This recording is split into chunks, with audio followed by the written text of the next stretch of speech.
Start.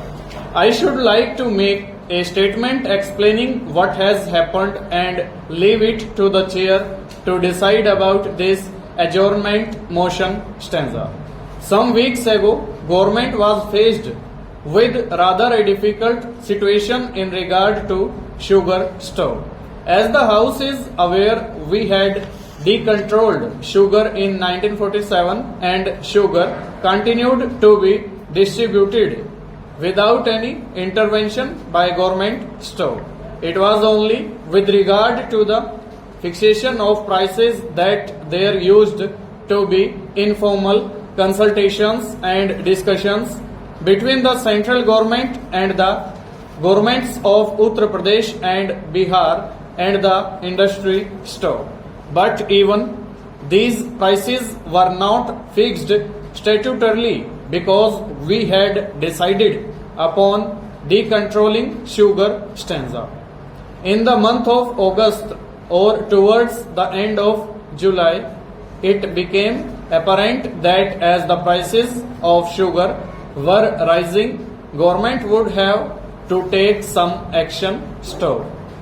We found that up to the month of June, the consumption of sugar was more or less at a normal rate stove.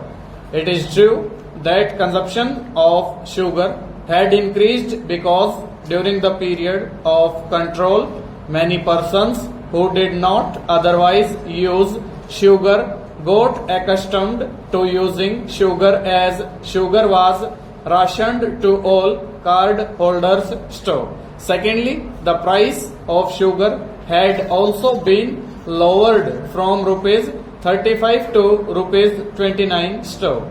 The result was some increase in consumption stove, but still because there was a carry over of 2 lakh tons from the previous year, it was felt that we should be able to reach the end of the year without any difficulty stanza.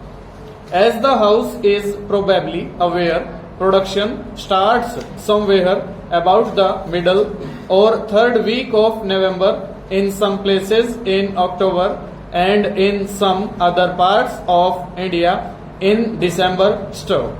Round about the month of July, 2 factors intervened stove. First of all, there was a talk of export of sugar to Pakistan and later on possibly also to the United Kingdom stove. That talk had its reaction on the market stove. The second factor was that an announcement was made that as a result of the increased consumption up to June and July, a very small quantity of sugar remained with the factory's stock. With about 3 to 4 months still ahead, the stock which was disclosed was definitely inadequate, probably meeting only half the needs stock. This itself had an effect on the market and very speculative purchases were made during these days over.